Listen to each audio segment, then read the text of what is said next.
Assalamu alaikum wa rahmatullahi wa barakatuh. If we, for a moment, stop to contemplate and think about what those three words mean. Assalamu alaikum wa rahmatullah. Peace be upon you. Peace be upon you in order that the mercy of Allah subhanahu wa ta'ala is availed to us. Peace be upon us. If we look to the world, to the global context, not much peace is on offer. Not much peace is on offer in the Muslim world. Not much peace is on offer in the Western world. How do we attain peace? How do we live and create environments of harmony and peace? And Islam, in my view, gives us direction through its foundational principles for how to arrive at a place that is peace. Now, before I proceed, I do work with most people who acknowledge the context and the climate onto which we stand. Yes, almost all events are prefaced with acknowledgement of the continued dispossession of the Indigenous people of the country. We do warm welcomes, we do amazing dances, we do symbolic rhetoric acknowledgement. Very little, however, is affecting behavioural change. And I think the call for us, if we are to achieve peace and truth and justice, we have to be founded on solid foundations which speak to truth and justice for all, beginning with the history of this country. Aboriginal and Indigenous people and groups, I would love for us to be able to mirror what New Zealand has done, even in our acknowledgement. How many of us know how to speak any Indigenous language? No? Okay. And we should. Jacinda Ardern, the Vice Commissioner, and everybody, I think they're almost bilingual in the incorporation of the conversation and in acting and changing the behaviour that is required for true reconciliation and justice and peace of societies. Now, Australia is the only Commonwealth country in the world that also does not have a treaty with its Indigenous people. We cannot continue to ignore, no matter our causes, and especially as Muslims and as Muslim women. We are living during hostile times. We are living on the margins of society. We are under constant attack and interrogation and suspicion. Yet that experience is had on the back of being the benefactors of the dispossession of Indigenous people of this country. And on the back of our silence, those conversations will not change. The outcome will not change. So I'm somebody who has had a journey, I guess, of adversity early on in my childhood, and over the course of my time has found empowerment as a woman, as a feminist inside Islam by reinterpreting and reclaiming and acquainting an understanding of Islam and Islamic principles for the times upon us. So I think before we can talk about truth and justice and where the world is at, I think it is important to speak a truth. And Islam is founded on a concept and a principle of truth-telling. قُولُوا الْحَقَّ وَلَوْ عَلَىٰ أَنفُسِكُمْ. These are foundational Islamic principles not to be shied away from, however unsettling they be. The Christchurch attacks, very sadly, have been enabled through the very divisive and polarised conversation that is unfolding around the globe. These seeds of hatred have been sown. This did not happen in isolation.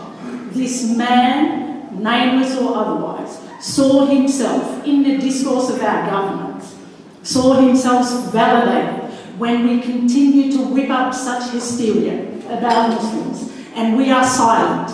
This will be the end result. All it needs is another dimension of mental health. When we are able to tell the truth about what is unfolding around us and demand through our active involvement that we are custodians of the social values we hold here. They will not fix themselves by themselves nor by magic. The environment upon us is unprecedented in terms of its Islamophobic global expression and it cuts across both political parties' conversation, and it's reinforced in our media. If we, at any of us, did not have a relationship with Muslims, what resonates is very negative images. Now, the reality is, there are two reasons for this. Coming back to truth-telling, there is not a Muslim country or an Islamic country in the world who's adhering to the basic principles of Islam. So the expression of Islam that is on show and on offer is a departure from those basic foundations. Yes? Can somebody actually name one country, one Muslim country, who adheres to the basic principles of Islam? Muslims here? No? Saudi? Iran? Jordan? No? Sorry? Say it is, but no. Islam, if we were to understand, Islam is founded on and is a natural ally of human rights and social justice. You would be hard-pressed to see the example of that shown anywhere. Yet reclaiming those foundations enables us to sit alongside and within Western democracies who have also departed from their very hallmarks of compassion, of human rights. Western democracies who seek to cage people needing compassion. Western democracies who vilify and who use the currency of hate on the vulnerable. That is a departure from those hallmarks as well. So it is not the Muslim world who's just departed from its foundational principles of Islam. It is the entire globe, and we are living during very polarising times. Specifically though, the effect and impact is felt not only by Muslims but by women in particular. An event happens across the globe. It is not a matter of opinion or taking offence when our leaders speak and speak ill of Muslims and put the entire community on warning. It is a matter of protecting women who feel unsafe in their very countries as a result of conversations when our leader says Islam is at odds with Western democracies. When our leadership says put them in internment camps. It's okay to be white. We want to limit Muslim migration.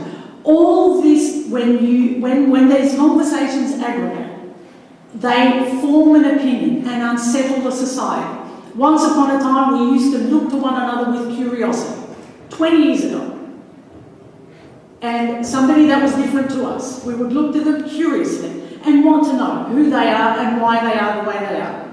That, fast forward 20 years, since September 11, the Western world changed, and it certainly changed for Muslim women. Fast forward 21 years, we now look to the same person, born in the same country, with the same circumstances, with suspicion, fear and hate. Christchurch then happened. The world changed for Muslims living in the West. And when most of us, no matter our political persuasions, no matter our expressions, most of us weren't surprised. Most of us weren't shocked. Yes, we were saddened. We weren't shocked because it's a constant normal for us. We have been living during these times for too long. And then Christchurch happens. This is the worst historical export of a radicalised Australia since the colonisation and the massacre in this country of Indigenous people. We need to tell the truth. Peace, for peace to eventuate, there has to be justice. Justice needs an ally in truth-telling. And at the moment, truth has become a matter of perspective, apparently. If you believe Trump, anything goes. So we all, if our governance, and at that level of government, they are not safeguarding our social values and enabling and ensuring social harmony, the next rung of the next institutions off the rungs are religious ones. And sadly, they have not kept themselves relevant, viable, communities are disengaged, distrusted, and the expression of most religious institutions, with no exception, alienate women. They've severed women out of the conversation. We're relegated to backdoor entries behind stores and garbage bins and be quiet. And the contribution in societies cannot progress unless you lift women. Women are the forefront of shaping social attitudes. When they are subjugated, when they are violated, when they are put down, they will raise a society that is ignorant, which is what we're seeing unfolding around the globe at the moment. Coming back to the principles of Islam and Ramadan. Notice I wrote a whole heap of notes, not read one.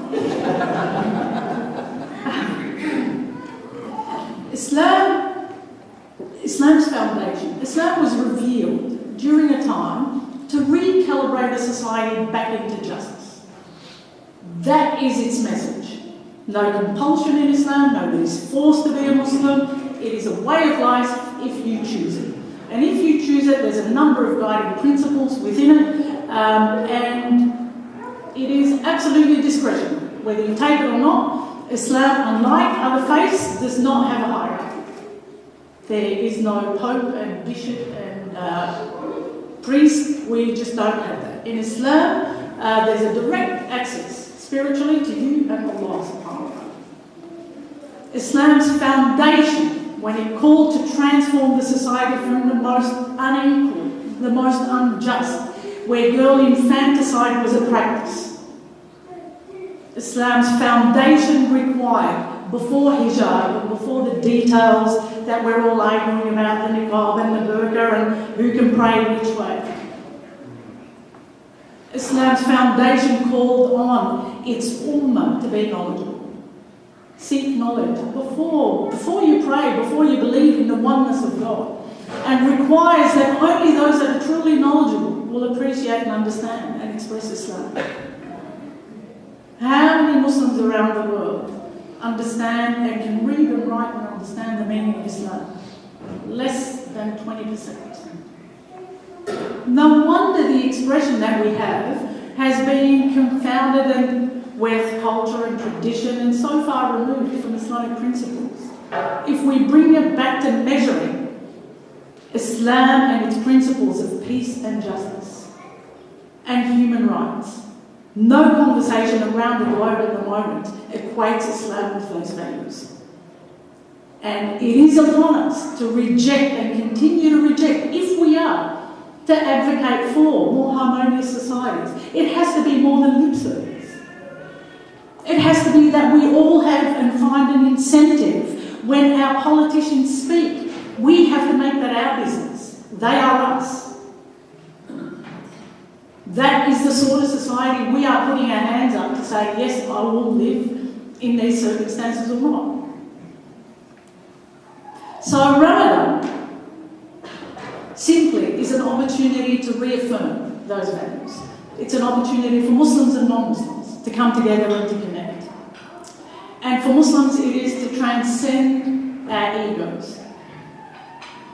Again, not often do we find even Muslims ourselves understanding the principled meaning and behind Ramadan. We equate it, unfortunately, sadly, only with food. Yet food is the smallest part of Ramadan.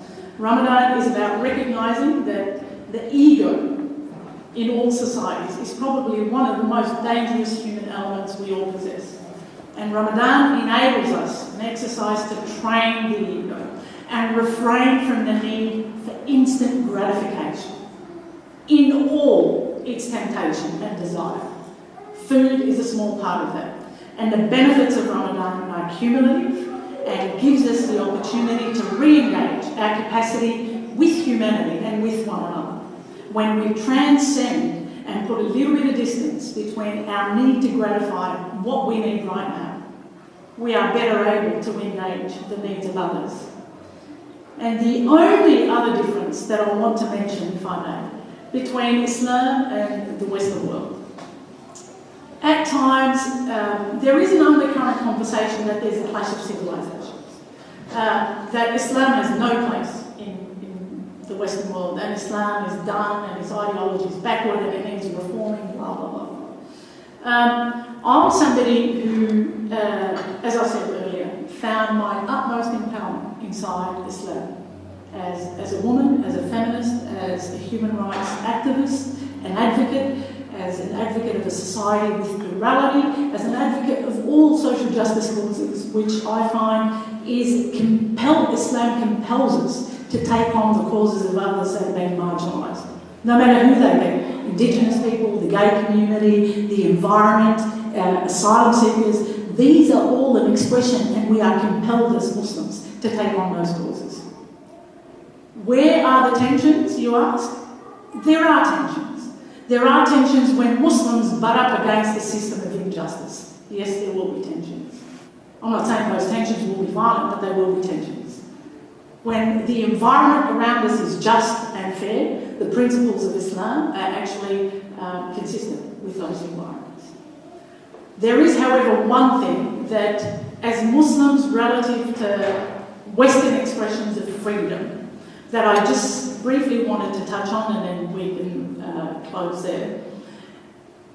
Western civilization, and I will oversimplify it just for the sake of the conversation, measures itself and its expression of freedom through our ability to fulfill all our desires. I want to say something, I can. I want to behave in a certain way, I will. I want to eat, I will. I want to have sex with somebody, I will. All those things become then encoded and enshrined in law and in all the social institutions. We reform our systems more and more to our hedonistic expression. We desire, we want, we should be able to say what we want. I should be able to tell you you're backward and whatever else. And we are seeing the failings of those systems at the moment. Islam, on the other hand, does not presume that I don't have all the same temptations and desires. Quite the contrary, we're made of the same stuff. As Muslims, we make a different decision. We make a decision to put a disciplinary frame around our need to gratify it. I don't want to drink. I make that choice. I don't want to eat. I don't want to express my hedonistic tendencies, because I, as somebody with faith, recognises that my capacity to refrain will enable me to engage our communities and connect up with the plight of another in a way more mature, more compassionate. And it is through that training and strength that Ramadan enables us as a month to tame our egos.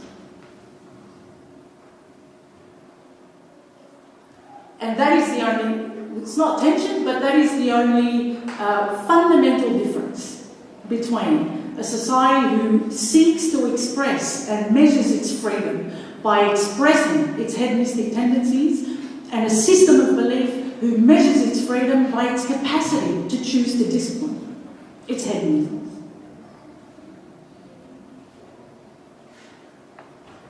And we all need to take responsibility for truth-telling, especially in this environment. And we all need to take responsibility if we are to advocate harmonious societies, just societies, fair societies. We need to recognise what's unfolding around us at the moment is so far removed from those principles, and we all have a role to play. Now, lastly, I will end with a letter I sent to Jacinta Ardern as a Muslim woman living in Melbourne. And yes, Melbourne is by far the most social conscience, I think, of the country, in part. Yet, can I say that?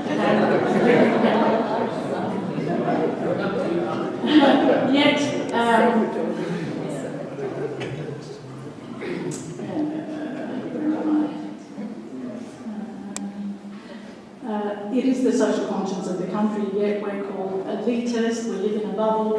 Well, I say hooray for elitism, living in a bubble, if it means compassion. Let's grow the bubble, not shrink it. Okay. Salaam alaikum, Jacinta Ardern, the Honourable Prime Minister of New Zealand. I write you this simple letter in the hope you may have a moment to read its contents.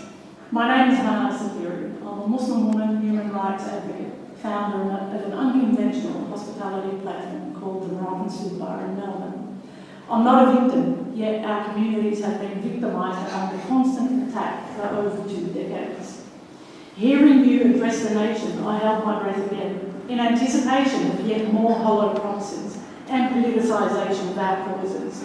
further perpetuating the isolation and fear felt by Muslims, especially women. And then you spoke. I was profoundly moved, and for the first time in my adult life, I felt a sense of ease at the real promise of a safer world. At a time of shock, heartbreak, confusion and sorrow, your compassion stood firm in your message of "You are us." You didn't mince your words. You gave and enacted a clear rejection of hate in all these forms from your very first words. I was simultaneously captivated and profoundly moved in your message, whose resonance matters now more than ever. This letter to you is to express, for the first time in my adult life, I and many in our communities, Muslims and non-Muslims alike, felt validated by a political leader. If our vision had form, it would be you, Madam Prime Minister. As a Muslim woman whose parents migrated, I often struggled with the experience of dislocation. In your discourse, I found a place to call home. Social and political hostility has become our norm. As such, we don't suffer fools. However, we remain absolutely optimistic and trusting. They're Islamic principles, optimism. I felt the need to reach out to you as I am profoundly moved by your embodiment of your message of hope, peace and humanity. May you remain safe. Wassalamu alaikum, Madam Prime Minister, truly worthy of your title. With profound gratitude.